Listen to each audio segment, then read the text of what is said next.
मां सरस्वती की वंदना के साथ अब आगे बढ़ते हैं। मंच पर आसीन है माननीय बेसिक शिक्षा मंत्री माननीय श्री संदीप सिंह जी। हम उनसे अनुरोध करेंगे कि अतिथियों का स्वागत अपने उद्बोधन से करें और इस कार्यक्रम के बारे में विस्तार से जानकारी दें। माननीय श्री संदीप सिंह जी।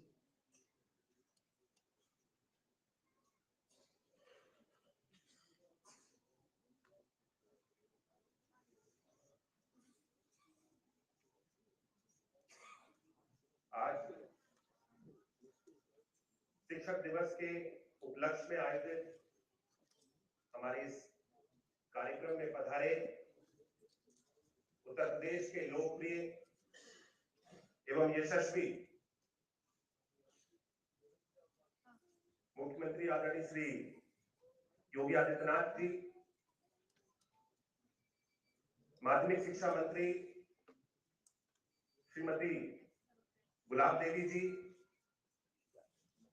मुख्य सचिव श्री दुर्गा शंकर मिश्र जी, अपर मुख्य सचिव बेसिक माध्यमिक एवं वित्त श्री दीपक कुमार जी और शिक्षा के क्षेत्र से संबंधित सभी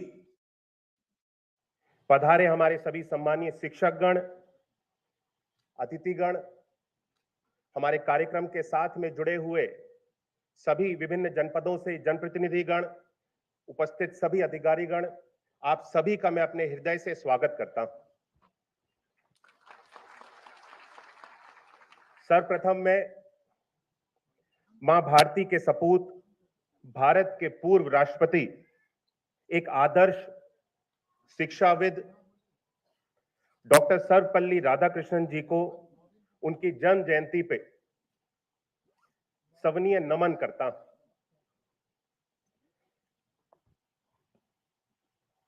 आज शिक्षक दिवस के विशेष अवसर पर शिक्षकों के अथक समर्पण और अटूट प्रयासों के लिए आज अपनी गहरी कृतज्ञता व्यक्त करते हुए मैं यहां उपस्थित समस्त सम्मानीय शिक्षकों को शिक्षक दिवस की हृदय से बधाई एवं शुभकामनाएं देता हूं। अज्ञानता के काले बादल हटा करके बच्चों में ज्ञान की रोशनी फैलाते हैं, जो सदैव सत्य मार्ग पे चलना सिखाते हैं, वो ही असली पथ प्रदर्शक कहलाते हैं, वो ही असली पथ प्रदर्शक कहलाते हैं। यह पंक्तियां मैं उन सभी पूज्य शिक्षकों को समर्पित करता हूं जो मिट्टी जैसे बालमन को सगुण संस्कारों से सृजन कर एक अनुशासित, रचनात्मक और ज्ञानशील व्यक्ति का निर्माण कर आदर्श मूर्त रूप प्रदान करते हैं, उनको उनके भविष्य के लिए तैयार करते हैं। जिस दिन से माननीय मुख्यमंत्री जी ने उत्तर प्रदेश की जिम्मेदारी ली है, उनके नेतृत्व में आज हमारा शिक्षा विभाग पूर्ण रूप से सुनियोजित और पारदर्शिता के साथ सुचारू रूप से हर एक बच्चे तक बेहतर से बेहतर शिक्षा की सुविधा को पहुंचाने के लिए हमारा विभाग आज कार्य कर रहा है। आपके कुशल नेतृत्व में प्रदेश भर में सभी शिक्षण व्यवस्था को सुशासन से संचालित करने के संकल्प से हमारे प्रदेश में कई कार्यक्रम सफलतापूर्वक सफल हुए। मैं आप सभी को बताना चाहूंगा कि माननीय मुख्यमंत्री जी की दूरदर्शी और प्रगतिशील सोच को लेकर के विभाग इस शैक्षणिक सत्र में महत्वाकांक्षी योजनाओं के साथ में आगे बढ़ रहा है। शिक्षा विभाग के अंतर्गत पारदर्शी व्यवस्था एवं सुशासन स्थापित करने में माननीय मुख्यमंत्री जी का सक्रिय नेतृत्व एवं प्रेरणादायी मार्गदर्शन हमें सदैव प्राप्त हुआ है। माननीय मुख्यमंत्री जी द्वारा शिक्षा विभाग को एक महत्वाकांक्षी विजन दिया गया और उनके नेतृत्व में स्कूल चलो अभियान, ऑपरेशन कायाकल्प, निपुण भारत मिशन, विद्यालयों में अध्यापकों की कमी को दूर करने का और शिक्षकों की भर्ती, मानव संपदा प्रणाली तथा शिक्षा व्यवस्था में गुड गवर्नेंस एवं पारदर्शी व्यवस्था को सुनिश्चित करने का महत्वपूर्ण कार्य संचालित किया गया है। इसके अतिरिक्त छात्र छात्राओं को डीबीटी के माध्यम से 1200 रुपए की धनराशि हर एक अभिभावक के खाते तक पहुंचा करके बच्चों के लिए स्वेटर, यूनिफॉर्म, जूते, मोजे, स्कूल बैग आदि उपलब्ध कराए जाने की भी व्यवस्था को सुचारू रूप से चला करके हर एक बच्चे तक पहुंचाने का कार्य आपके नेतृत्व में किया गया है। राज्य सरकार द्वारा शिक्षकों के सशक्तिकरण हेतु सुनियोजित प्रयास किए जा रहे हैं। यह सुनिश्चित किया जा रहा है कि शिक्षकों को अपनी सेवा संबंधी मामलों के निस्तारण हेतु अनावश्यक कठिनाई का सामना न करना पड़े। इस दिशा में हमारे विभाग द्वारा मानव संपदा पोर्टल का निर्माण किया गया, जिस पर अध्यापकों के अवकाश, वेतन भुगतान, स्थानांतरण, सेवानिवृत्त लाभ आदि ऑनलाइन प्रणाली के माध्यम से इन सारी सुविधाओं को पूरा करने का कार्य किया जा रहा है। शिक्षकों को गैर शैक्षणिक कार्यों से भी धीरे धीरे मुक्त करके उनको पूर्ण रूप से उनका ध्यान बच्चों की शिक्षा के ऊपर उनको उनके भविष्य को बेहतर बनाने के लिए केंद्रित हो सके, हमारी सरकार के द्वारा इस दिशा में भी कार्य किया जा रहा है। वर्तमान सत्र में प्रदेश के अधिक से अधिक विद्यालयों को निपुण विद्यालय के रूप में विकसित करने की कार्रवाई भी प्रगतिमान है। सूचनाओं के त्वरित आदान प्रदान एवं अनुश्रवण की प्रभावी व्यवस्था स्थापित करने के उद्देश्य से आज प्राथमिक विद्यालयों के 2,09,863 अध्यापकों के लिए टैबलेट वितरण किए जाने की भी कार्यवाही प्रगतिमान है, जिसको आज माननीय मुख्यमंत्री जी के कर कमलों के द्वारा शुभारंभ किया जाएगा।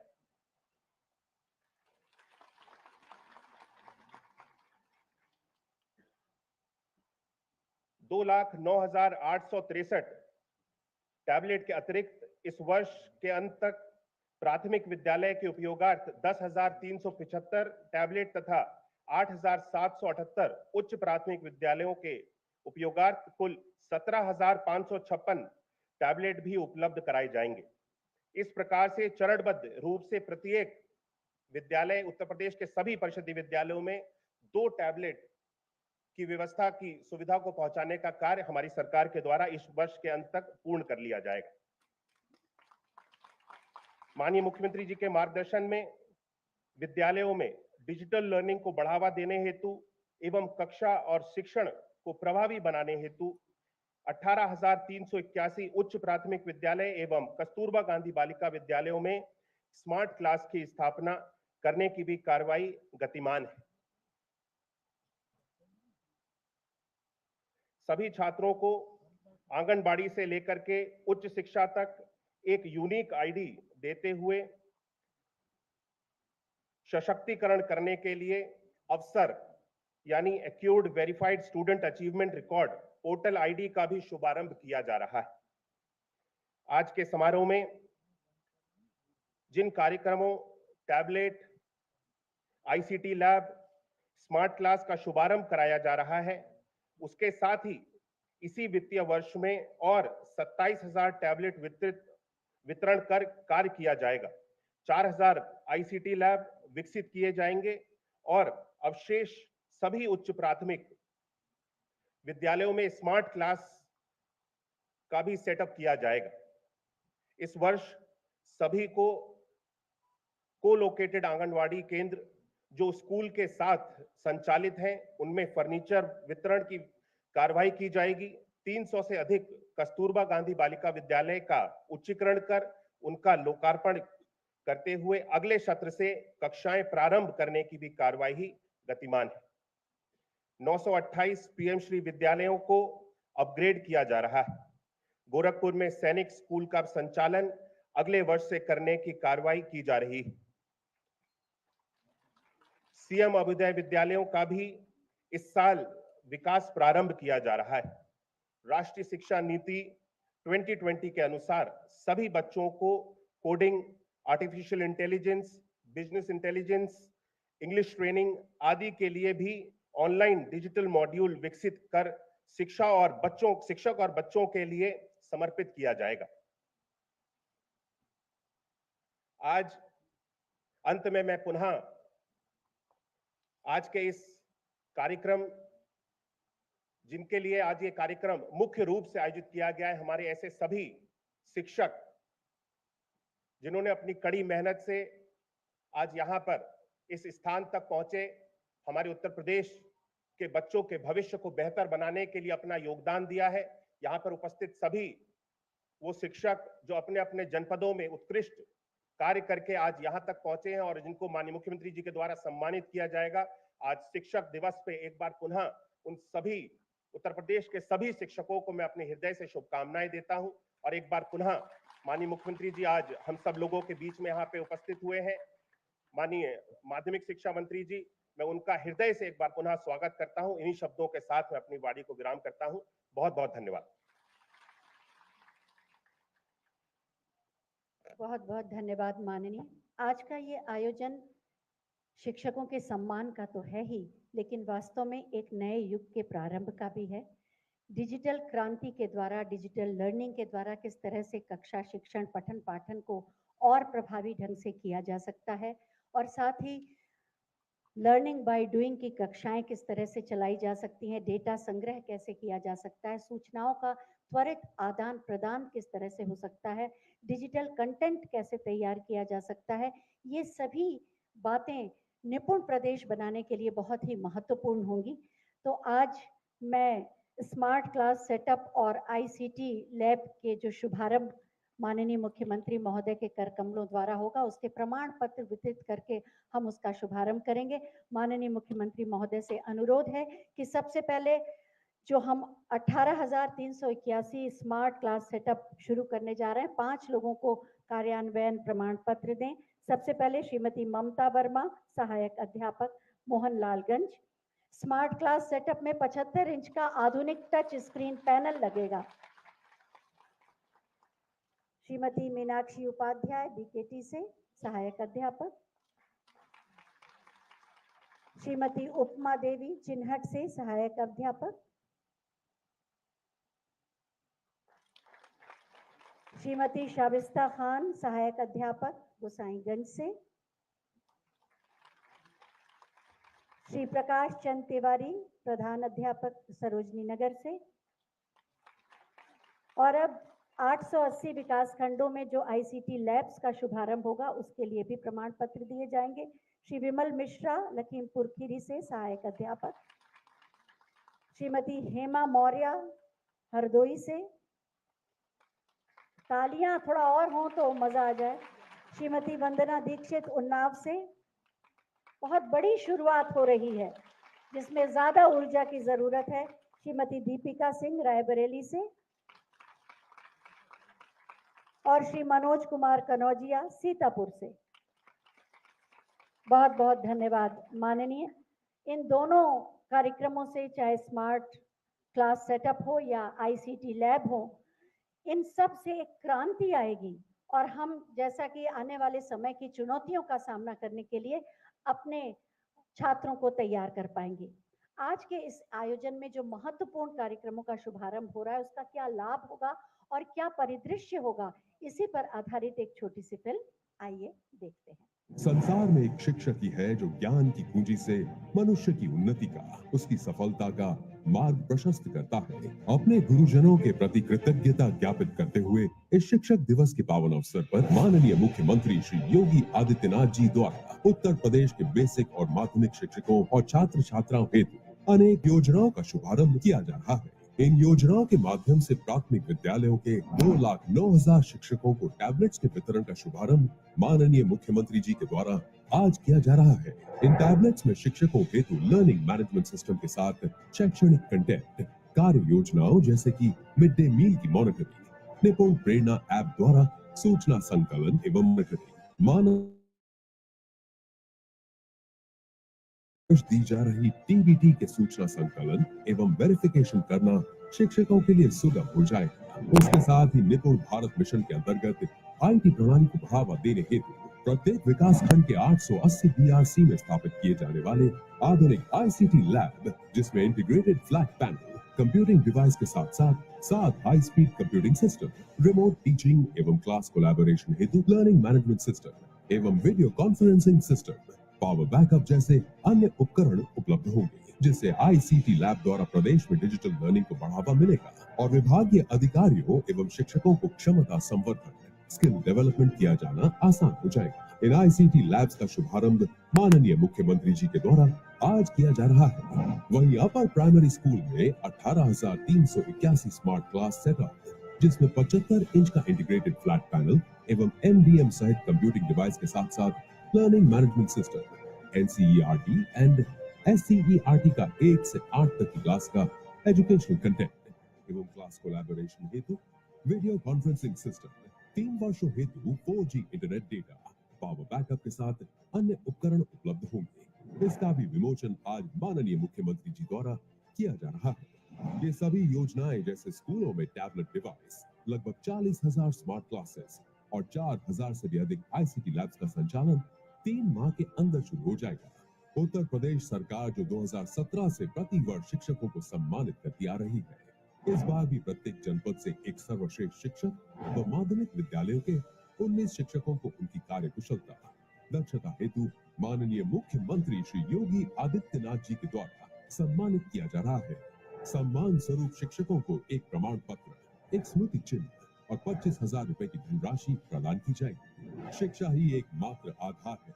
इस विजन को अंगीकृत करते हुए माननीय मुख्यमंत्री श्री योगी आदित्यनाथ जी की समग्र विकास, सुशासन, उन्नत प्रदेश की परिकल्पना साक्षात रूप ले रही है। उत्तर प्रदेश सक्षम प्रदेश बनने की ओर अग्रसर है। उन्नति का बस एक ही आधार, शिक्षा का जब हो प्रसार। शिक्षक दिवस के पावन अवसर पर उत्तर प्रदेश राज्य विश्व के सभी शिक्षकों को नमन करता है।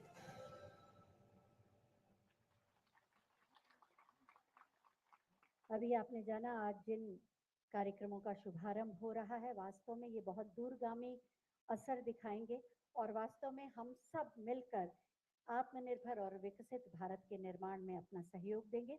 और अब जैसा कि आप सब जानते हैं, 2 लाख से अधिक शिक्षकों को टैबलेट दिए जा रहे हैं। प्रतीक स्वरूप 5 शिक्षकों को यहाँ टैबलेट दिए जाएंगे, जिससे शिक्षण में और हम डिजिटल क्रांति के साथ और प्रभावी ढंग से कक्षा शिक्षण को कर सकें और रजिस्टर भी अब डिजिटल रूप में उपलब्ध हो सके।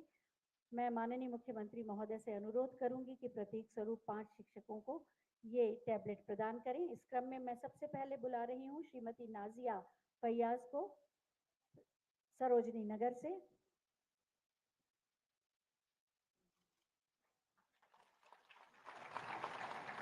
श्रीमती संगीता श्रीवास्तव BKT से,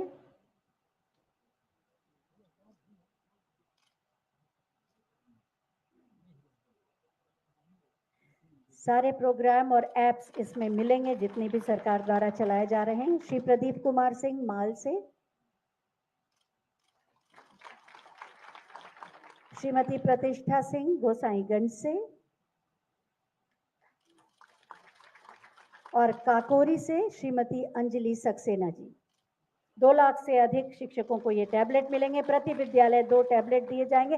एक बार जोरदार तालियां। बहुत बहुत धन्यवाद माननीय। ये शुरुआत है डिजिटल क्रांति की शिक्षा के क्षेत्र में। मंच पर आसीन हैं माननीय माध्यमिक शिक्षा मंत्री माननीय श्रीमती गुलाब देवी जी। हम उनसे अनुरोध करेंगे कि आज के इस अवसर पर अपने उद्गार व्यक्त करें।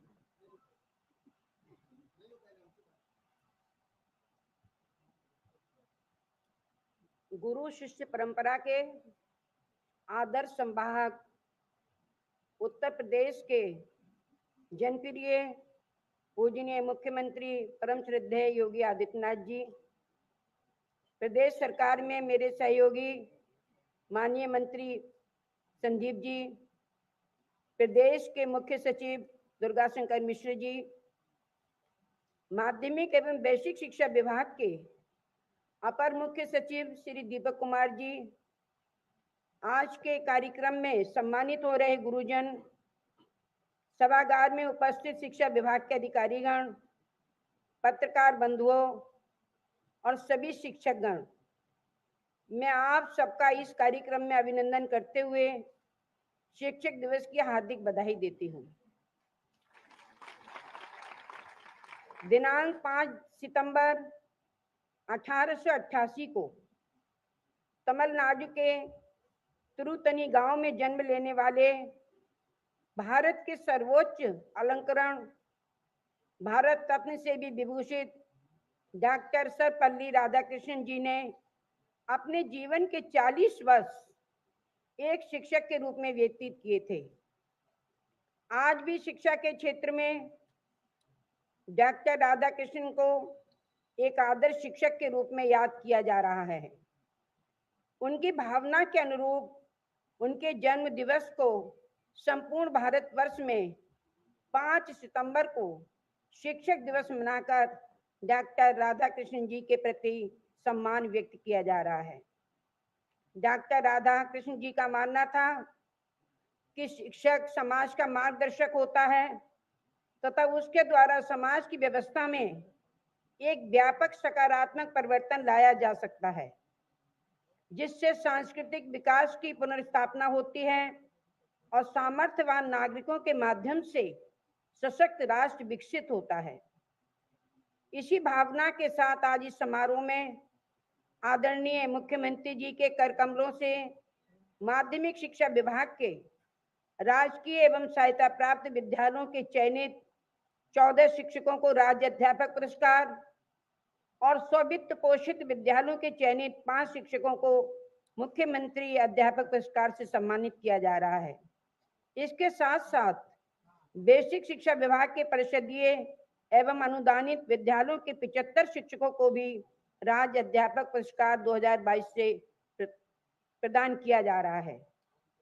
माध्यमिक शिक्षा विभाग द्वारा श्रद्धेय मुख्यमंत्री जी के प्रेरणादायी नेतृत्व एवं मार्गदर्शन में शिक्षा की गुणवत्ता में वृद्धि, उसमें सुदृढ़ता लाने के उद्देश्य से निष्पक्ष व पारदर्शी प्रक्रिया के माध्यम से सुयोग्य शिक्षकों का चयन और समुचित उपलब्धता सुनिश्चित करने के लिए शैक्षणिक व्यवस्था में परिवर्तन करके अनवरत सुधार किए जा रहे हैं। शिक्षा चयन में साक्षात्कार समाप्त कर केवल लिखित परीक्षा की व्यवस्था की गई है और नई प्रक्रिया से राजकीय विद्यालयों में 6314 सहायक अध्यापक, 1919 प्रवक्ता एवं 79 प्रधानाध्यापकों का चयन तथा 808 प्रधानाध्यापकों और 166 प्रधानाचार्यों की पदोन्नति प्रदान की गई है। इस प्रकार सहायता प्राप्त विद्यालयों में 27,337 सहायक अध्यापक, 5,281 प्रवक्ता और 1,456 प्रधानाचार्यों का चयन किया गया है। मान्यवर, मैं आपको ये भी बताना चाहती हूँ कि माध्यमिक शिक्षा विभाग इस वर्ष सभी शिक्षकों के अधिष्ठान सुविधाओं का मानव संपदा पोर्टल में एवं मान्यता प्रकरण को ऑनलाइन करने जा रहा है। इस वर्ष माध्यमिक शिक्षा बोर्ड का शताब्दी समारोह वर्ष है। माध्यमिक शिक्षा विभाग में भी सभी राजकीय विद्यालयों के लिए टैबलेट, स्मार्ट क्लास का सेटअप, ICT लैब का सेटअप के लिए निविदाएं प्रचलित हैं, जिसको अति शीघ्र पूर्ण करके वितरण कराया जाएगा। नवीन संस्कृत परिषद भवन का शिलान्यास किया जाएगा तथा वर्ष 12 नवीन संस्कृत विद्यालयों के भवनों का शिलान्यास भी माननीय मुख्यमंत्री जी के विजन के अनुसार किया जाएगा। मैं ये भी बताना चाहती हूँ, इस अवसर पर यह अवगत है कि प्रज्योत अलंकार के तहत सभी राजकीय एवं सहायता प्राप्त माध्यमिक विद्यालयों में अवस्थापना सुविधाओं के संतृप्तिकरण की कार्य योजना तेजी से आगे बढ़ रही है। अभी माननीय बेसिक शिक्षा मंत्री जी ने बड़े विस्तार के साथ में आपके समक्ष सारी बातें रखी। मैं आपको ये बताना चाहती हूँ कि यदि देखा जाए तो ये पुरस्कार आपको उस समय भी मिला जब आप विद्यार्थी के रूप में थे और आपने रात और दिन मेहनत करके एक शिक्षा के क्षेत्र में शिक्षा विभाग से नियुक्ति पत्र लिया था, वो भी आपके लिए एक पुरस्कार के रूप में था। वो आपकी मेहनत का प्रतिफल था कि आपने विद्यार्थी जीवन में जो मेहनत की।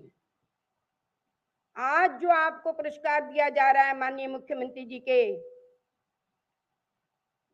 कमलों से, उनसे मैं ये कहना चाहूंगी कि आपका जो उत्कृष्ट कार्य रहा शिक्षा के क्षेत्र में, उसका ये प्रतिफल है कि आपके लिए मुख्यमंत्री अध्यापक पुरस्कार से अब सुशोभित किया जा रहा है और अध्यापक पुरस्कार से सुशोभित किया जा रहा है। हम चाहते हैं कि जिस प्रकार से आपको ये पुरस्कार आज दिया गया है, उसी प्रकार से आप बहुत ही लगन से, बहुत ही मेहनत से और बहुत ही निष्ठा के साथ में बच्चों के भविष्य के प्रति सजग रहेंगे। क्योंकि कहा भी गया है कि धनवानों का जो धन होता है वो निर्धनों के क्या होता है, धरोहर होती है, और बलवानों का जो बल होता है वो निर्बलों की धरोहर होती है। इसी प्रकार से शिक्षकों का जो ज्ञान होता है वो विद्यार्थियों की धरोहर होती है। आप इस धरोहर के लिए बहुत ही ईमानदारी के साथ, निष्ठा के साथ, कर्मठता के साथ और एक धर्म समझकर जिस प्रकार से आप अपने बच्चों के भविष्य की चिंता करते हैं, और बच्चों का भविष्य इन बच्चों के आधार पर ही बनता है, क्योंकि आप सर्विस में हैं, सर्विस से जो कुछ प्राप्त होता है उससे आप अपने बच्चों का भविष्य बनाते हैं। तो जिनके वजह से ये प्राप्त होता है, उन बच्चों के भविष्य की भी पूरी जिम्मेवारी आपकी है। मैं आज ये भी कहना चाहूंगी कि बच्चे शारीरिक रूप से भी स्वस्थ हैं, सारी सुविधाएं हमारी सरकार दे रही है हर प्रकार से, लेकिन जो आध्यात्मिकता की कमी है, मानसिक रूप से जो कमजोर हैं, जहां उनके अंदर ये भावनाएं नहीं आई हैं कि माता पिता के चरण छूने से हमें क्या आशीर्वाद मिलेगा, गुरुदेव के चरणों में सिर नवाने से क्या आशीर्वाद मिलेगा, धार्मिक पुस्तक पढ़ने से हमें क्या आशीर्वाद मिलेगा, तो मैं आज ये कहना चाहूंगी कि सुबह के लिए जो प्रार्थना होती है, राष्ट्रीय गीत होता है, उसमें 2 मिनट का समय सुविचारों के लिए आप जरूर रखें कि बच्चों के समक्ष सुविचार रखे जाएं, आध्यात्मिक विचार रखे जाएं, जिनसे उनकी मानसिक स्थिति भी मजबूत हो और वो समझें कि समाज में रहकर हम किस प्रकार से सम्मान प्राप्त कर सकते हैं। किताबों के अध्ययन के अतिरिक्त जीवन में आध्यात्मिक जीवन की भी बहुत बड़ी आवश्यकता होती है, ये आप ध्यान में रखें। अंत में मैं शिक्षक दिवस के इस पुनीत अवसर पर शिक्षा जगत से जुड़े हुए सभी को बधाई देते हुए ये आशा करती हूँ कि राष्ट्रीय शिक्षा नीति 2020 के उद्देश्यों के अनुरूप हम एक श्रेष्ठ शिक्षा प्रणाली को पुनः स्थापित करेंगे और राष्ट्र को प्रगति के मार्ग पर ले जाने वाले सक्षम एवं सुयोग्य नागरिक बनाने के पुनीत कार्य को पूरी निष्ठा और समर्पण के साथ जारी करेंगे।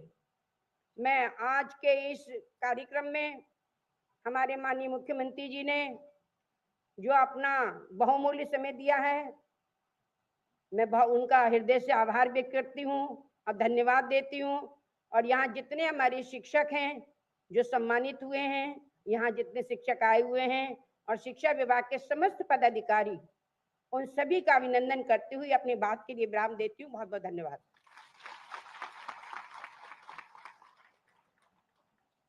धन्यवाद माननीय, आपके सारगर्भित उद्बोधन के लिए। हम सबका लक्ष्य है और संकल्प है प्रदेश को निपुण प्रदेश बनाना। इसमें जितनी महत्वपूर्ण भूमिका अभिभावकों की है, उससे कहीं ज़्यादा शिक्षकों की भी है। और इस दिशा में हमारे शिक्षकों ने जो उत्कृष्ट कार्य किया है, उसके लिए आज 94 शिक्षकों को राज्य अध्यापक पुरस्कार से सम्मानित किया जा रहा है, जिसमें से 75 बेसिक शिक्षा के हैं और 19 माध्यमिक शिक्षा के। लेकिन यहाँ पर माननीय मुख्यमंत्री महोदय के कर कमलों द्वारा 6 शिक्षकों को बेसिक शिक्षा और माध्यमिक शिक्षा के शिक्षकों को सम्मानित किया जाएगा। मैं माननीय मुख्यमंत्री महोदय से अनुरोध करूंगी कि इन्हें सम्मानित करें। इस क्रम में मैं सबसे पहले आमंत्रित कर रही हूं मिर्जापुर की श्रीमती मधुरिमा तिवारी जी को। स्मृति चिन्ह, प्रशस्ति पत्र और शॉल के माध्यम से आप सबको सम्मान राशि आपके खातों में जा चुकी है 25,000 रुपए की।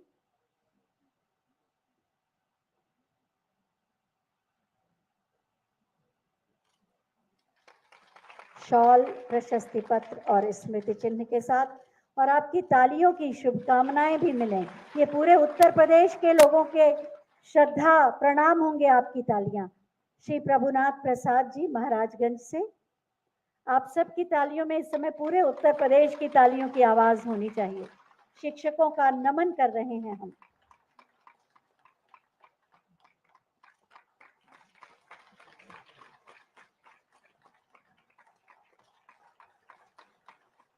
श्रीमती सविता सिंह जी रायबरेली से, माध्यमिक शिक्षा मंत्री महोदया शॉल से सम्मानित कर रही हैं। प्रशस्ति पत्र माननीय मुख्यमंत्री महोदय प्रदान करके आशीर्वाद दे रहे हैं और बेसिक शिक्षा मंत्री महोदय स्मृति चिन्ह प्रदान करके उनका अभिनंदन कर रहे हैं। श्री राम शरण शाक्य जी प्रधानाध्यापक हैं कन्नौज से।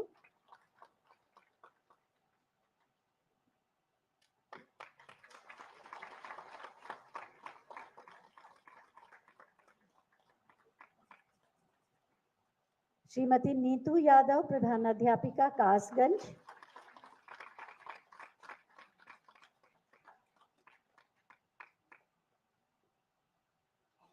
तालियों का अपना संगीत होता है। श्री समर बहादुर सहायक अध्यापक भदोही।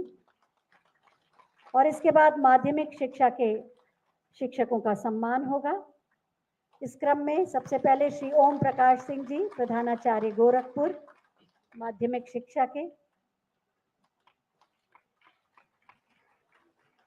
आप सभी को शॉल, प्रशस्ति पत्र, स्मृति चिन्ह देकर मंच पर सम्मानित किया जा रहा है और सम्मान धनराशि 25,000 रुपए आप सबके खाते में जा चुके हैं। श्री प्रहलाद अध्यापक आगरा, तालियां कम होती हैं तो सूना सा लगने लगता है। श्रीमती रेणु त्रिपाठी जी अध्यापिका विज्ञान गाजियाबाद।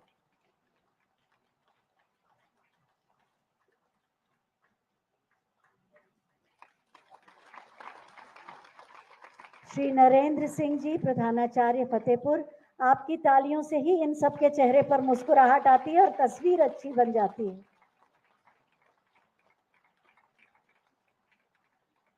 श्रीमती जतिंदर वालिया लखनऊ से।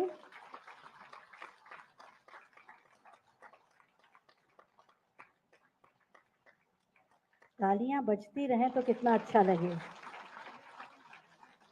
और डॉक्टर मृदुला शर्मा प्रधानाचार्य मेरठ से। एक बार सभी शिक्षकों के लिए तालियां।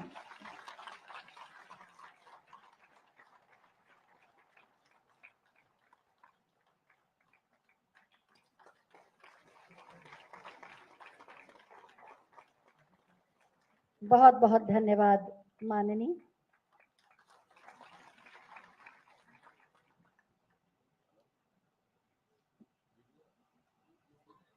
स्कूलों का कायाकल्प करके डिजिटल क्रांति के माध्यम से आज एक शिक्षा के जगत में एक नए डिजिटल युग का शुभारंभ कर रहे हैं माननीय मुख्यमंत्री महोदय, जिनका मार्गदर्शन हमारे संकल्पों की सिद्धि के लिए हमारी प्रेरणा बनता है और बल भी। मैं बहुत ही आदर के साथ माननीय मुख्यमंत्री महोदय से अनुरोध करूंगी कि आज के इस अवसर पर अपने मार्गदर्शन और आशीर्वचनों से हमें अनुग्रहित करें, आपकी जोरदार तालियों के प्रणाम के साथ।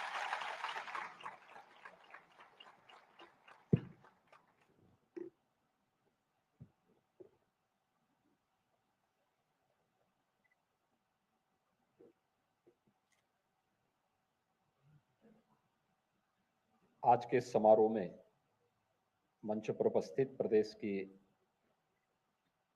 माध्यमिक शिक्षा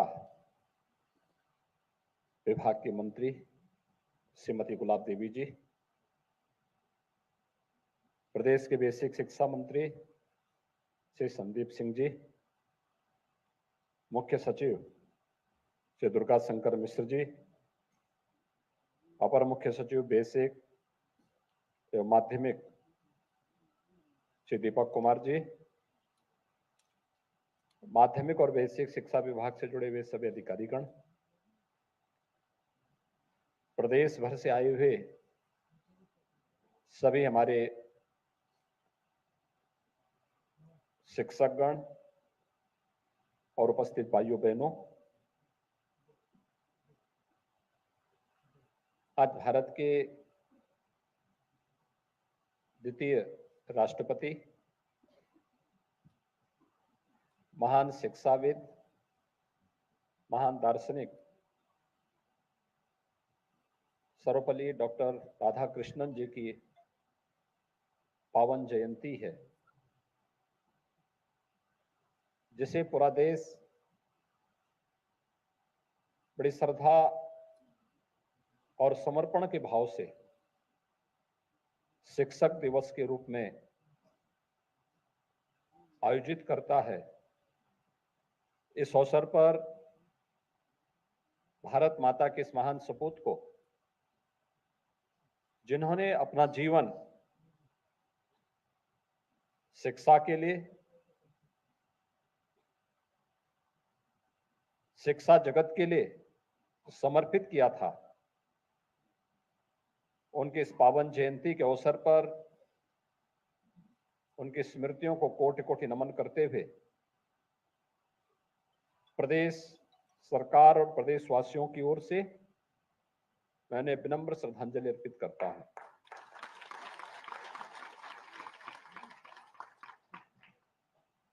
एक शिक्षक से लेकर के भारत के सर्वोच्च संवैधानिक पद तक जाना,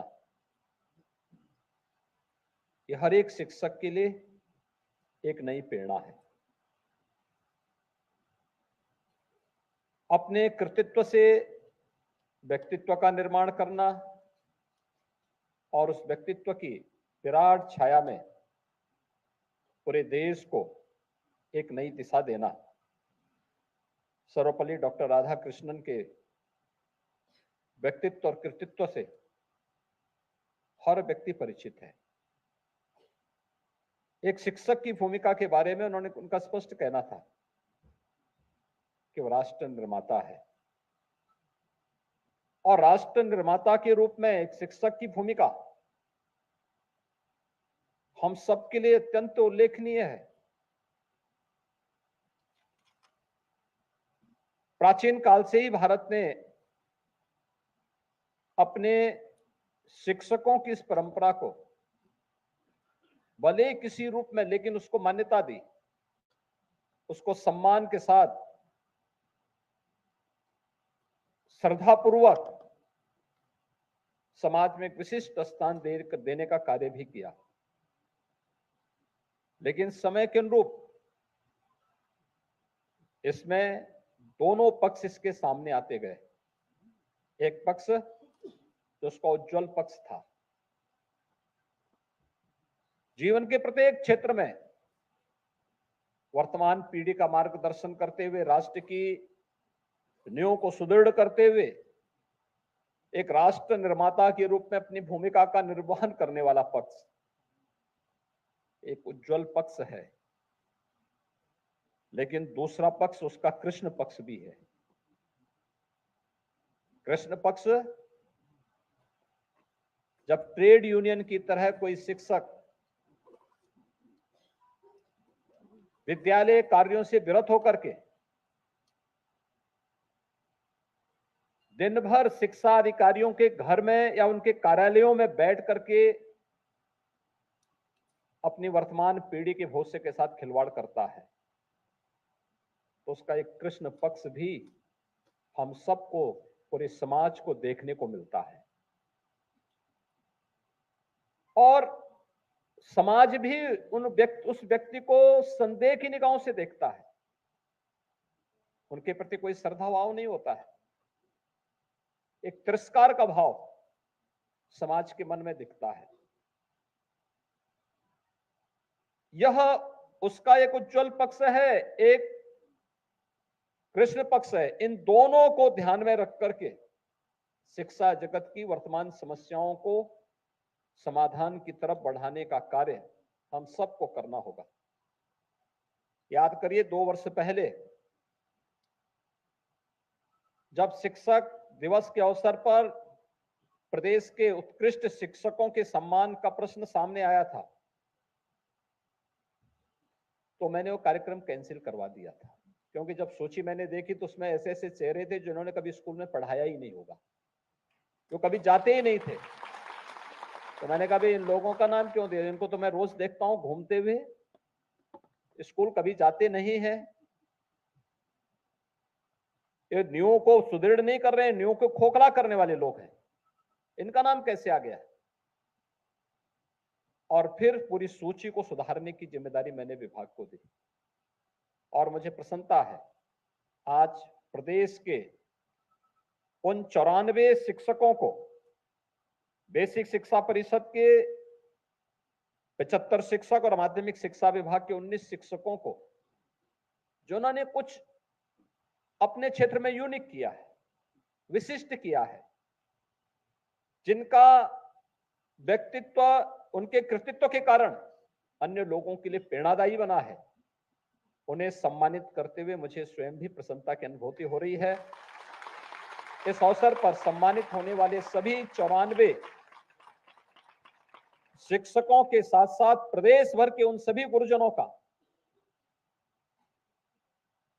एक शिक्षक तो हमेशा शिक्षक होता है, जो वर्तमान में है, जो इससे पहले अपनी सेवा से निवृत्त हो चुके हैं लेकिन समाज का मार्गदर्शन कर रहे हैं, उन सब का मैं इस अवसर पर हृदय से अभिनंदन करता हूं और शिक्षक दिवस की बधाई भी मैं उन सभी के प्रति इस अवसर पर व्यक्त करता हूं। एक बड़ी जिम्मेदारी है आप सबके ऊपर, और बड़ी जिम्मेदारी इसलिए क्योंकि सरकार ने इस बड़ी जिम्मेदारी के साथ समाज के एक निर्माता के रूप में, राष्ट्र के एक निर्माता के रूप में आप सबकी भूमिका को आगे बढ़ाने और उससे वर्तमान पीढ़ी को प्रेरित करने की एक बड़ी जिम्मेदारी आपको दी है। एक बड़ी जिम्मेदारी है आपके पास। अगर हम समय के अनुरूप नहीं चलेंगे तो फिर समय हम सबको पीछे धकेल देगा, हम पिछड़ जाएंगे। प्रगति और विकास की दौड़ में हमारा कोई स्थान नहीं होगा, और विकास और प्रगति के इस दौड़ में हम पीछे न रह जाएं, हम अग्रिम पंक्ति में खड़े होकर के समाज को दिशा देते हुए रहें, इस भूमिका के साथ हम सबको स्वयं को तैयार करना होगा। और आज जिस तेजी के साथ आपने देखा होगा, यही एक दूरदर्शिता होती है। चैलेंज दिखाई नहीं दे रहा, लेकिन हमने चैलेंज को स्वीकारा। जब प्रधानमंत्री मोदी जी ने 2014 में प्रधानमंत्री के पद का दायित्व संभाला, उस समय उन्होंने स्कीम कुछ जारी की, जैसे जनधन अकाउंट जारी किया। 48 करोड़ गरीबों के बैंक में खाते खोले गए। तो जिन लोगों में दूरदर्शिता नहीं थी वे कहते थे सब खाली अमाउंट क्यों, खाली अकाउंट क्यों खोले जा रहे हैं, क्योंकि उनकी समझ में नहीं था कि इसका उपयोग कैसे किया जाना है। वे कहते थे कि ये सब गरीबों का अपमान हो रहा है। और उस समय विपक्ष के लोगों ने तमाम प्रश्न खड़े किए थे। उत्तर प्रदेश में भी लगभग 8.5 करोड़ गरीबों के बैंक में अकाउंट खोले गए। पहली बार इनके अकाउंट खुले थे, लेकिन जब 2020 में कोरोना महामारी आई थी और कोरोना महामारी में अगर इन 48 करोड़ परिवारों के बैंक में अकाउंट नहीं होते, अनुमान करिए अपने घर की किसी भी आवश्यकता के लिए या सरकार की किसी भी योजना का लाभ देने के लिए इनको बैंकों के पास जाना होता या राजस्व विभाग के कर्मचारी और अधिकारी को हर व्यक्ति के घर में पहुंचना होता, क्या स्थिति होती। हम कोरोना से निपटते कि उनके घर में चेक लेके दौड़ते और फिर वह व्यक्ति बैंक में जमा करने के लिए आता, क्या स्थिति होती। लेकिन जनधन अकाउंट ने डीबीटी के माध्यम से एक क्लिक किया, एक साथ करोड़ों लोगों के खाते में पैसा चला गया। मीडिएटर भी समाप्त, जो बीच के दलाल हुआ करते थे उनकी दुकानें बंद हो गई, लेकिन एक गरीब को योजना का पूरा लाभ मिलता हुआ दिखाई दिया। और केवल उसी स्तर पर नहीं, हर स्तर पर हम देखते थे। खासतौर पर निराश्रित महिलाओं के मुद्दों को लेकर के, वृद्धजनों के पेंशन के मुद्दे को लेकर के हम देखते थे। 300 रुपया महीना पेंशन मिलता था, 6 महीने का पेंशन एक साथ जाता था, तो उसमें से बाबू अपना शेयर मांगता था, क्योंकि चेक देना है 1800 रुपए का चेक, उसमें से 500 रुपए का घूस दो। आज तो कोई घूस नहीं मांग सकता, क्योंकि पैसा उनके हाथ से दूर जा चुका है। अब पैसा यहां से एक क्लिक किया जाता है, एक साथ 1 करोड़ परिवारों के खाते में पैसा चला जाता है और धनराशि भी बढ़ी है। डिजिटल पेमेंट के साथ सबको जोड़ा गया। डीबीटी के माध्यम से धनराशि का अंतरण उनके अकाउंट में होना शुरू हुआ। दूरदर्शिता नहीं होती तो कोरोना से हम बाद में लड़ते, पहले तो बैंकों में मारपीट होती। और इसमें राहत कार्य की बात तो दूर, हम किसी को कुछ नहीं दे पाते। अनेक स्कीम चलाई गई। युवाओं के लिए प्रधानमंत्री मुद्रा की योजना चलाई गई, पीएम स्टार्टअप की योजना चलाई गई, महिला और दलित उद्यमियों के लिए भी पीएम स्टैंड अप की योजना प्रारंभ की गई। अनेक कार्यक्रम इस रूप में चले। आज के दिन पर 2,61,00,000 किसान हैं जो प्रधानमंत्री किसान सम्मान निधि का लाभ प्राप्त कर रहे हैं और डीबीटी के माध्यम से प्रधानमंत्री जी हर तीसरे महीने, हर चौथे महीने उस राशि को एक क्लिक से देश के 12 करोड़ किसानों तक उस राशि को पहुंचा देते हैं। यानी 1 मिनट भी नहीं लगता है पैसे को उस लाभार्थी किसान के खाते में पहुंचने में। यह है टेक्नोलॉजी। समय के अनुरूप चलना, उसके अनुरूप देखना और उसके अनुरूप कार्य करना। मुझे लगता है कि शिक्षा भी, राष्ट्रीय शिक्षा नीति कोरोना कालखंड में सन 2020 में लागू हुई और इससे जुड़े हुए ने कार्यक्रम लागू किए गए।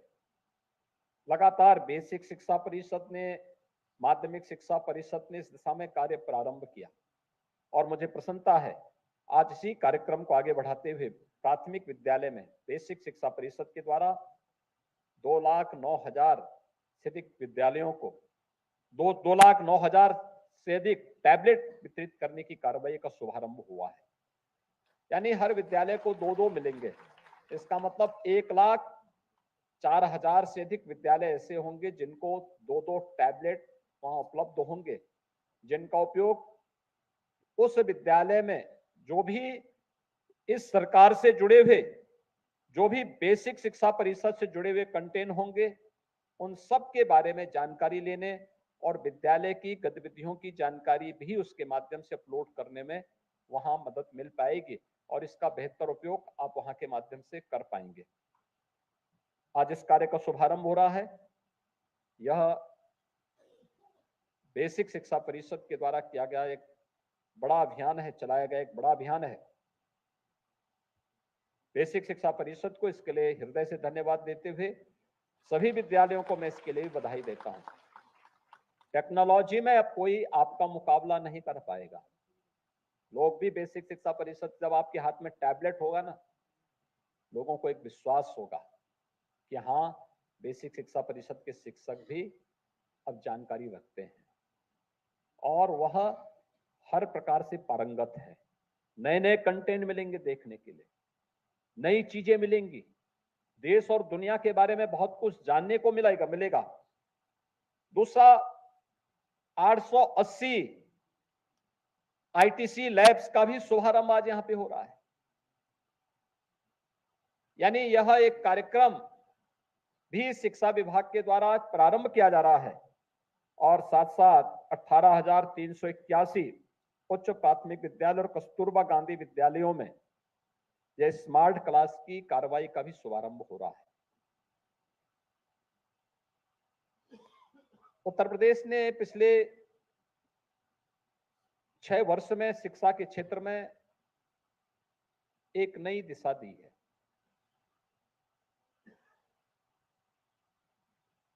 ऑपरेशन कायाकल्प के माध्यम से लगभग 90 से 95% विद्यालयों में काफी गुणात्मक सुधार देखने को मिला है। छात्र छात्राओं की संख्या में वृद्धि हुई है। शिक्षा की गुणवत्ता में भी काफी सुधार हुआ है और ये केवल विभाग के स्तर पर नहीं, आज ये राष्ट्रीय स्तर पर भी स्वीकारा जाता है। इन सभी बातों को लेकर के प्रदेश के अंदर कानून व्यवस्था और सुरक्षा का बेहतर वातावरण प्राप्त होने से प्रदेश में निवेश भी बढ़ा है, नए उद्योग लग रहे हैं और मैं विभाग से कहूंगा कि स्मार्ट क्लास केवल उच्च प्राथमिक विद्यालय और कस्तूरबा गांधी विद्यालयों तक ही सीमित न रहे, बल्कि प्रत्येक प्राथमिक विद्यालय में भी हम इसको लगाने की दिशा में कार्य कर सकें। इसके लिए सीएसआर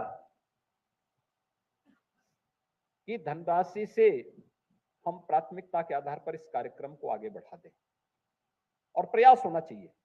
मैं तो बार बार कहता हूं, आत्मा को थोड़ा जागृत करने की आवश्यकता है। लोग सहयोग करने को तैयार हैं, लोग सहयोग करेंगे इस दिशा में। पुरातन छात्रों का सम्मेलन हो जाए, उन पुरातन छात्रों से, गांव से जुड़े हुए लोगों से, शिक्षा विभाग और प्रशासन से जुड़े हुए अधिकारियों से, जनप्रतिनिधियों से, किसी से भी आप कह देंगे कि स्मार्ट क्लास को वहां पे स्थापित करने में कोई समस्या नहीं, बहुत महंगा भी नहीं। लेकिन ये उन बच्चों के जो बेसिक शिक्षा परिषद के विद्यालयों में अध्ययन करने के लिए आ रहे हैं, उन बच्चों की सोच को एक नई ऊंचाई देगा, एक नई उड़ान प्रदान कर देगा, उनके सोचने के तरीके को बदल देगा। मैंने चित्रकूट में स्वयं इस बात को महसूस किया जब मैं वहां पर एक विद्यालय में गया और अचानक गया था बिना किसी कार्यक्रम के। तो वहां मैंने एक स्मार्ट क्लास देखा। एक तीसरी क्लास की बच्ची से मैंने पूछा, मैंने कभी इसको जानते हो कैसे चलता है? वो गई, उसने प्लग ऑन किया और स्मार्ट क्लास की पूरी उसको संचालित करने लग गई। यानी ये दिखाता है, और याद रखना वो बच्ची कोल जनजाति से थी। ये दिखाता क्या है? प्रतिभा उसके अंदर है, लेकिन उसको प्लेटफॉर्म नहीं मिला, उसको उस प्रकार के अवसर नहीं मिले। परिणाम क्या था कि अब तक हम उसको ये मानते थे कि ये तो पिछड़े है, ये वनवासी है, जनजाति है, ये नहीं सीख पाएगा। लेकिन तीसरी क्लास की बच्ची स्मार्ट क्लास का बेहतर तरीके से वहां पर क्रियाशील उसको करके संचालित कर रही। आखिर बेसिक शिक्षा परिषद के इन सभी स्कूलों में जहां पे ऑपरेशन कायाकल्प के माध्यम से हजारों करोड़ रुपए वहां लगे और आज वे विद्यालय दर्शनीय होते हैं, दिखते हैं।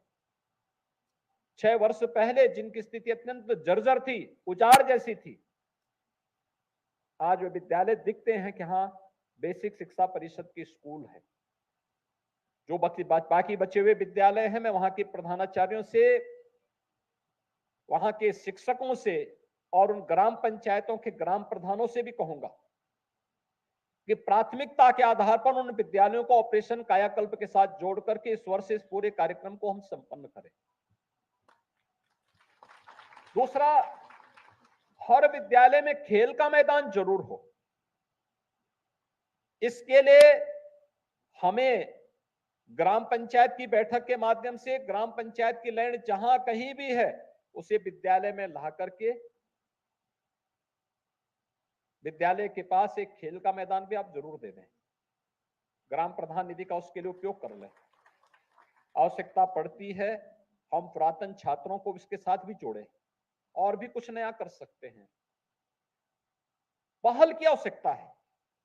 ऐसे ही माध्यमिक शिक्षा परिषद से जुड़े हुए विद्यालयों को भी हमें इसके साथ जोड़ने की आवश्यकता है। प्रोजेक्ट अलंकार, जितने भी गवर्नमेंट इंटर कॉलेजेस हैं, कोई 100 साल पुराना है, कोई 150 साल पुराना है, कोई 125 साल पुराना है, कोई 90 साल, कोई 75 साल, कोई 50 साल। अब याद करिए, पीढ़ियां निकल गई। पीढ़ियों को बनाने में इन विद्यालयों ने योगदान दिया। इन विद्यालयों की तो सबसे पहले जाकर के वर्तमान पीढ़ी को और जो शिक्षक हैं इन सबको सबसे पहले इस विद्यालय में जब जाते हैं तो पहले उसकी पूजा करनी चाहिए। सही मायने में आरती उन विद्यालयों को उतारनी चाहिए, क्योंकि मौन खड़े रह करके अपने संसाधनों से उन्होंने भारत की पूर्व पीढ़ी को बनाने में, वर्तमान पीढ़ी को बनाने में अपना योगदान किया।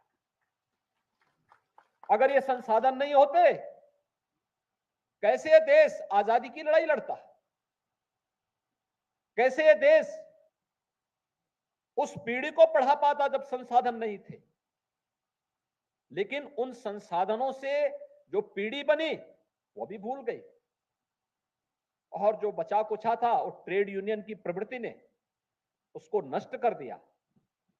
या लखनऊ में ही मैं एक दिन एक विद्यालय में गया था। विद्यालय का भवन जितना बड़ा नहीं था उतने बड़े बड़े उसमें पेड़ उगे हुए थे।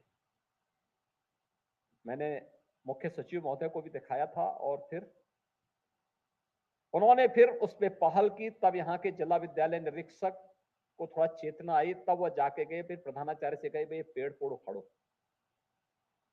ये बोलना पड़ेगा, ये बड़ी विचित्र सी स्थिति है। यानी हम कपड़ा पहने, हम बाल बना करके विद्यालय जाएं, दांतून करके विद्यालय जाएं, अभी बताना पड़ेगा। पान, गुटखा, तंबाकू इसका सेवन न करें, इसके लिए भी अब एक शिक्षक को बताना पड़ेगा। विद्यालय में जाले न दिखाई दें, कहीं धूल न हो, प्लास्टिक का उपयोग न हो, कोई गुटखा तंबाकू विद्यालय परिसर में न सेवन कर सकें। इस स्वतः स्फूर्त भाव के साथ इस प्रकार की भावनाएं आनी चाहिए हमारे मन में। और एक शिक्षक अपने कृतित्व से भी आदर्श दिखना चाहिए और व्यक्तित्व से भी आदर्श दिखना चाहिए। इस रूप में जब हम कार्य करेंगे तब समाज के मन में एक श्रद्धा का भाव पैदा होगा।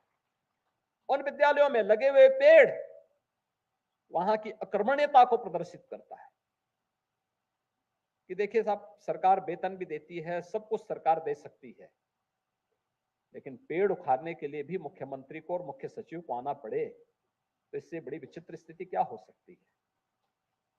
और ऐसा नहीं कि पहली बार हुआ, यानी मुझे तीसरी बार तो मैं मुख्य सचिव महोदय को स्पेशली लेके गया था, क्योंकि मैं उससे पहले 2 बार जब गया था, पहली बार मैं देख करके भौचक था, लेकिन मैं भी बाहर कार्यक्रमों में, दूसरे कार्यक्रमों में चला गया, व्यस्त हो गया। अगली बार जब मैं 6 महीने के बाद गया, फिर मैंने पेड़ देखा। मैंने कहा देखो, पहली बार तो हो सकता भूल से रहो, फिर मैंने सोचा कि हो सकता है कि ये विद्यालय बंद हो गया हो। मैंने पूछा क्या इस विद्यालय में बच्चे पढ़ते हैं? कहा हाँ। तो मैंने कहा यहाँ के प्रधानाचार्य या कोई और है यहाँ पे? तो उस दिन छुट्टी का दिन था एक कार्यक्रम में जिसमें मैं गया था। कहा गया नहीं, आज तो विद्यालय बंद है। मैंने कहा ठीक। तीसरी बार मुझे फिर 6 महीने के बाद जाने का अवसर मिला, तो इस बार मैंने उन मुख्य सचिव महोदय को कहा, मैंने कहा आप मेरे साथ चलिए थोड़ा, तो गए मेरे साथ, तो उन्होंने देखा, मैंने कहा देख रहे हैं ना पेड़, इसको जमीन पे होना चाहिए था, इस भवन के ऊपर नहीं। और उसके बाद तब फिर वो पेड़ उखाड़ा गया। और मैं आप सबसे भी कहूंगा, जब विद्यालय जाते हैं सबसे पहला काम तो होना चाहिए एक शिक्षक के रूप में। विद्यालय अगर 9 बजे लगना है तो शिक्षक की जिम्मेदारी बनती है विद्यार्थी 8:45 बजे आए, लेकिन शिक्षक उससे भी आधे घंटे पहले पहुंचे। उसको 7:15 बजे तक, 8:30 बजे तक हर हाल में वहां पहुंचना चाहिए। और प्रधानाचार्य का दायित्व बनता है वह शिक्षकों से 15 मिनट पहले पहुंचे, उससे 15 मिनट पहले पहुंचे। क्योंकि जब ये प्रवृत्ति आप तय करेंगे, समय से पहले आने की प्रवृत्ति तय करेंगे, तब आप उस विद्यालय के बारे में कुछ सोच रख पाएंगे। हर दिन बैठना, प्रतिदिन के कार्यक्रम को तय करना, विद्यालय बंद होने के पहले वहां के कार्यक्रमों को अगले दिन के कार्यक्रम के साथ जोड़ करके फिर इस व्यवस्था को आगे बढ़ाना। ये चीजें जब होंगी तब जाके आप देख सकते हैं।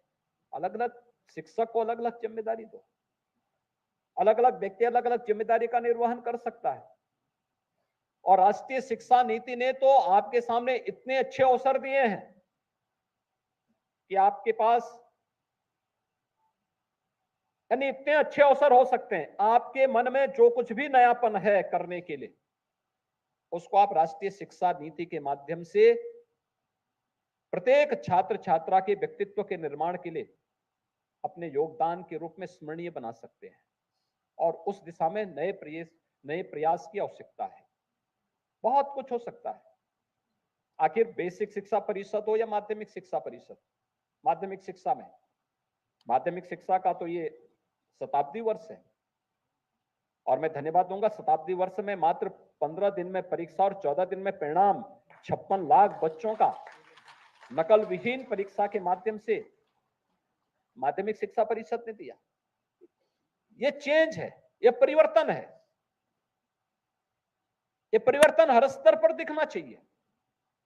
और स्किल डेवलपमेंट के कार्यक्रमों को जोड़ना, स्किल डेवलपमेंट के लिए आपसे ये अपेक्षा नहीं हो सकती कि बेसिक शिक्षा परिषद के विद्यालयों में हम अलग अलग उसके साथ जोड़ें, लेकिन छोटे छोटे कार्यों के साथ हम बच्चों के मन में एक रुचि जागृत कर सकते हैं। मॉडल बनाना, मिट्टी के ही मॉडल बनते हैं। वह नए बच्चों के लिए या उन मॉडल्स को जो आप तीसरी, चौथी, 5वीं क्लास के बच्चों को पढ़ाएंगे, बताएंगे आम कैसे बनता है, आम में कैसा कलर होना चाहिए। अगर मिट्टी के ही अगर आप बना करके और आंगनबाड़ी में उपलब्ध करवा देंगे तो उस नए बच्चे के लिए भी प्री प्राइमरी में जो बच्चा आएगा उसको सीखने के लिए होगा आम का ये मॉडल है, वो देख लेगा हाँ ये आम है। आपने सेब का मॉडल उसको बनवाने में योगदान करा है कि भाई ऐसे सेब बनता है, ये सेब की आकृति होती है। और जब मिड डे मील आपका वितरित होता है, किसी दिन सेब खिलाया उसको भी, तो सेब का स्वाद कैसा होता है, सेब का कलर कैसे होता है, सेब की साइज क्या होती है दिखा देंगे तो आसानी से उसको बना भी देगा। वो मॉडल बनाएगा, आप प्री प्राइमरी में बच्चों को उस मॉडल को गिफ्ट भी दे दीजिए। यानी दोनों काम हो सकते हैं आपके। ऐसे ही अन्य कार्यों के लिए भी आप वहां पे नई नई चीजें दे। 1 डिस्ट्रिक्ट 1 प्रोडक्ट में क्या है, उस जिले की यूनिक प्रोडक्ट को हम वहां पर उसके बारे में कुछ नई जानकारी, प्रारंभिक जानकारी देने के लिए हम कर सकते हैं। हम ये नहीं कह रहे हैं कि आप कोई वर्कशॉप बड़ी खोल दीजिए, वहां पर कोई ग्लास के आइटम बनाना शुरू करिए, लेकिन है क्या इसके बारे में जानकारी तो होनी चाहिए। मॉर्निंग असेंबली होते होगी, बच्चों को बताइए पहले नियमित रूप से दांतून करते हैं कि नहीं करते हैं, स्नान करते हैं कि नहीं करते हैं, कपड़े साफ सुथरे होने चाहिए। इन सब की जानकारी देने के बाद असेंबली के कार्यक्रम को वहां संपन्न करने के बाद फिर कुछ जनरल नॉलेज की बातों को भी अगर बच्चों को आप बताइए कि देश की राजधानी कहाँ है, बच्चे को जानकारी होनी चाहिए। प्रदेश की राजधानी कहाँ है, लोगों को जानकारी होनी चाहिए। मैं तो बहुत भौचक था। मेरे पास एक बहुत उच्च शिक्षण संस्थान से जुड़े हुए एक सज्जन आए, मैंने उनसे पूछा भी कैसे चल रहा है, उन्होंने कहा बहुत अच्छा चल रहा है। मैंने कहा आप बड़े हो गए हैं, क्या बच्चों से कभी इंटरेक्शन भी होता है? उन्होंने कहा होता है। एक बार मैंने किया था, मैंने कहा क्या किया था? कहा कि मैंने उनसे पूछा कि वे श्रीमती इंदिरा गांधी कौन है, तो उन्होंने, बच्चे मेरे पर सामने आके कह रहे थे, कहते हैं कि साहब ये महात्मा गांधी की पौत्री है। मैं बहुत चकता, मैंने कहा आपने कुछ बताया नहीं उन बच्चों को? मैंने कहा स्पेशल क्लास लीजिए उनका। फिर मैंने कहा भी, और कहा कि मैंने उनसे पूछा कि भाई, और एनसीआर का है, याद रखना, कि मैंने उनसे पूछा कि भाई राजघाट में, तो उन्होंने कहा साहब मुर्दे जलाए जाते हैं। ये स्थिति थी। यानी ये आपका जनरल नॉलेज है, आप देना क्या चाहते हैं। और इसीलिए मेरी आप सबसे विनम्र अपील होगी, आग्रह होगा कि हम लोग वर्तमान पीढ़ी को बनाने के लिए जितनी मेहनत हो सकती है, मॉर्निंग असेंबली जब होती है, प्रार्थना सभा जब होती है विद्यालयों की, वहां पर नियमित रूप से कुछ ना कुछ पाठ्यक्रम का हिस्सा बनाएं, बताएं। एक नए सिरे से पीढ़ियों को बनाने का कार्य आप कर रहे हैं। पीढ़ी बनेगी, वह पीढ़ियां आपको जीवन भर याद करेंगी। हम लोगों ने स्वयं, मैं इस चीज को अनुभव करता हूं, अगर हमारे स्कूली शिक्षक नहीं होते, हम लोग इस रूप में नहीं हो पाते, आगे नहीं बढ़ पाते। और इसीलिए जब मैं कई वर्षों के बाद अपनी जन्मभूमि में गया था गत वर्ष, तो मैंने अपने सभी स्कूली शिक्षकों को बुला के उनका सम्मान किया, क्योंकि मैं जानता हूं उनका उस समय किया गया योगदान हम लोगों के व्यक्तित्व के निर्माण करने और हमें चुनौतियों से जूझने की एक नई प्रेरणा देता रहा। वे सुविधाभोगी नहीं थे, कम संसाधनों में, अल्प वेतन में उन लोगों ने उस समय मेहनत की, तब पीढ़ियां बनी। और यही कार्य आप भी कर सकते हैं, आप भी उस रूप में लोगों के लिए वंदनीय बन सकते हैं। और मुझे पूरा विश्वास होगा है कि आप सभी लोग इस कार्य में अपने कार्यों को आगे बढ़ाने का कार्य करेंगे। आज यहाँ पर जिन 94 शिक्षकों को सम्मानित किया गया है,